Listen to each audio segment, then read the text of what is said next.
En qualité de créateur d'entreprise, vous devez ressentir à la fois de l'excitation et la peur. C'est normal, ce mélange de sentiments accompagne systématiquement le démarrage de toute entreprise. Tous les futurs entrepreneurs le ressentent et je vais vous faire une confidence. Moi aussi, je ressentis cela. Alors, pas de panique, juste un peu de discipline et de bon sens sont nécessaires pour passer d'une idée de projet à la construction de l'entreprise. Je vais vous livrer les 4 étapes nécessaires pour ne pas se planter. La première étape consiste à valider votre idée d'entreprise. Pour bien comprendre cette étape, je vais vous poser une question. Est-ce que vous iriez faire un plongeon super haut sans avoir vérifié la profondeur de l'eau?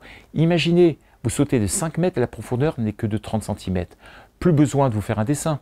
Eh bien, un projet d'entreprise, c'est la même chose. Renseignez-vous sur votre connaissance du sujet, les conseils que vous allez recevoir, la commercialisation, la concurrence et vos finances pour tenir. Étape numéro 2. Elle repose sur la recherche du nom de votre entreprise. Et oui, souvent c'est un véritable casse-tête. Un nom qui sonne bien, la disponibilité d'un nom de domaine et bien évidemment l'aspect juridique. Et oui, vous ne pouvez pas prendre n'importe quel nom pour 2 raisons.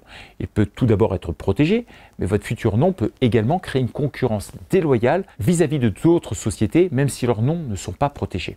L'étape 3, et oui déjà, consiste à réfléchir sur le lieu où vous allez exercer. C'est souvent chez vous, et c'est tant mieux, car vous pouvez en tirer de nombreux avantages.